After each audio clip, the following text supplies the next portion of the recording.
Welcome to Tea Time with Kim Tech. My name is Kim. Tea Time is where I'll share IT related stories or any IT non-technical information with you all. I'm drinking jasmine green tea with some kumquat slices, and today our topic is going to be 5 basic points on how to get into IT security or just IT without any technical experience or connections in the IT industry. Go ahead and grab your tea, coffee, or choice of beverages and maybe a snack, and let's get started. I'm currently a full-time security and cloud specialist at a 500 employees company. I get to configure and kind of define the security landscape of that company. Now, I know it's really hard for some to fathom how to get into IT, much less IT security, especially when you have no experience technically and you don't know anyone in the industry. I was definitely one of those people, never dissected or even opened a computer, much less put one together prior to my first IT job. I also started my career not knowing anyone and moved through my career without any connections. If I can do it, so can you. As a disclaimer, although engineering can be under IT, it is different and it's more of a developer side.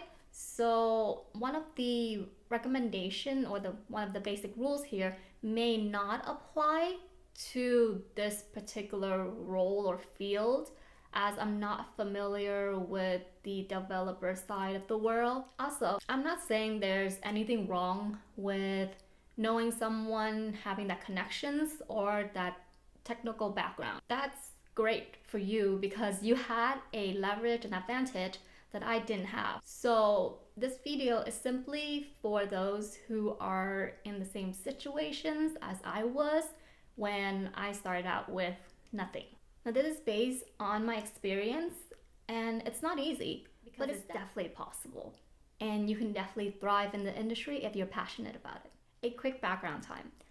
I was a bio major before I changed to IT. I know, Asian and bio. I left my university to get a bachelor degree in information security because I didn't want to go to a graduate program, which would cost more money and time, while I just wanted the degree to get my foot in the door as soon as possible.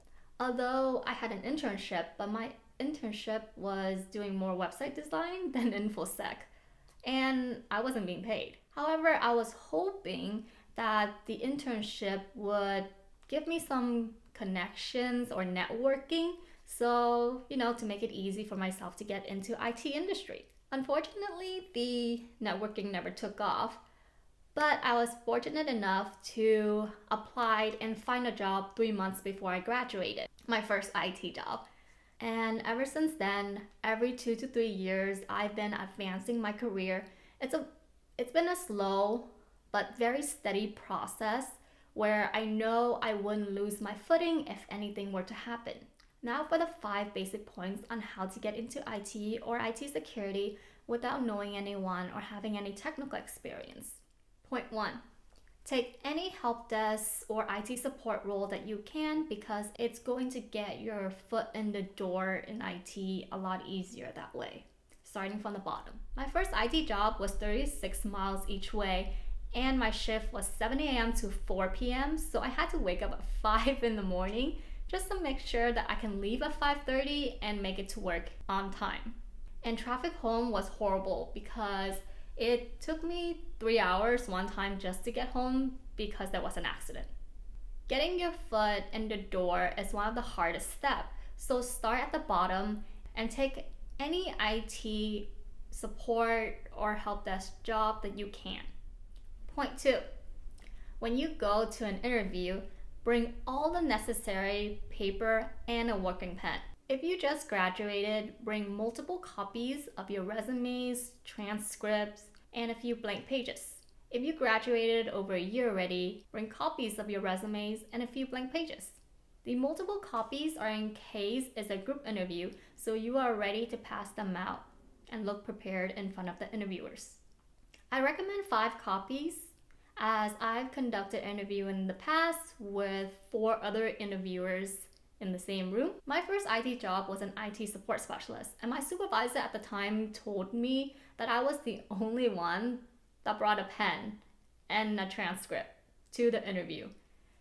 And it definitely left a good impression for him because I landed the job. Since no one else brought their transcript and they all borrowed his pen for the written test. So bring the necessary materials. Point 3.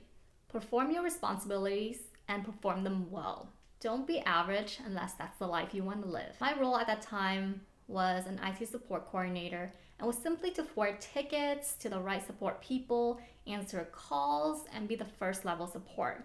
If I could troubleshoot any tickets, great, but it wasn't really mandatory for me. However, whenever there were issues that I couldn't resolve, which I had to escalate to others, I felt like I wasn't good enough. So I always asked for the solutions and noted everything down. I may not understand everything in the explanations in detail at that time, but I definitely got a big picture of how things were related. A random but kind of related analogy is to be like Goku from Dragon Balls, with his obsession with getting stronger, but in this case, the obsession is getting better. Point 4. Learn something new. If you have extra time, instead of scrolling through your phone or watching YouTube at work, learn something new from your peers or senior colleagues. Keep your skills sharp and always look for improvement. Just make sure that you do finish your main responsibility first and then go the extra miles during downtime. We don't want to be neglecting what we are paid to do for our own personal interest during work hours. I stayed back at work multiple times just to learn how to set up a server from scratch physically, and obviously the software part running through it at no charge to the company because I wanted that knowledge. Point 5. Look for an opportunity in every situation that you're dealt with. Weigh your pros and cons and move forward. For instance, I was lucky enough that the seniors from my first job were willing to teach me. They were very genuine and were willing to answer my questions. So I kept on asking when I didn't understand something. But I had to make sure that they were not busy when doing so I would not bother them for their actual work. Sometimes the opportunity is hidden. You just have to know where to look. One time I was lucky to find another job as a cybersecurity analyst. The title sounds super cool, right? I definitely thought so at the time. However, I didn't do a good job of reading between the lines for the job description, and I ended up hating the job so badly because it was so boring and repetitive. It felt like I was just doing busy work. The good thing that came out of it is I had time to study for my CISSP.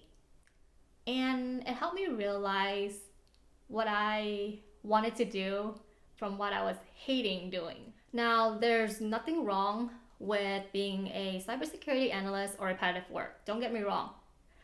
If you're into those things, or if that's your title, you do you. But it's just not for me.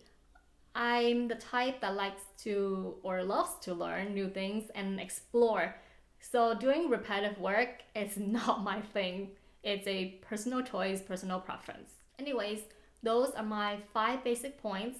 So take any entry job, IT support, IT help desk position. Bring all the necessary material and a working pen to an interview. Perform your responsibilities and perform them well. Learn something new.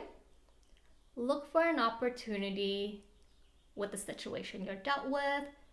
Weigh your pros and cons and move forward. These are all based on my personal life lessons, what I've experienced, and some of which can be applied to other industry, careers, or even life itself if you want to read between the lines. Since you made it this far, I'll throw a bonus one in there, which is to understand how and why things work. There's a difference between understanding and memorizing. So don't try to memorize like a robot, but instead understand it. And it will help you troubleshoot or come up with a better process for whatever you're doing. One of my beliefs has always been that no one can take my knowledge away from me unless I'm dead. That escalated really fast, but if I'm doing the best I can in the role that I'm in and continue to grow my knowledge, then I know I'm moving in the right direction. How about you? How long have you been in your role? What recommendations do you have? Please feel free to share down below so I can learn something new from you. Hope you all find this video helpful. If you do, please click the thumbs up and subscribe. If you have any questions, please put in the comment section below. Thank you so much for watching. Have yourself a nice day or night, wherever you are, my buddies. Until next time, bye.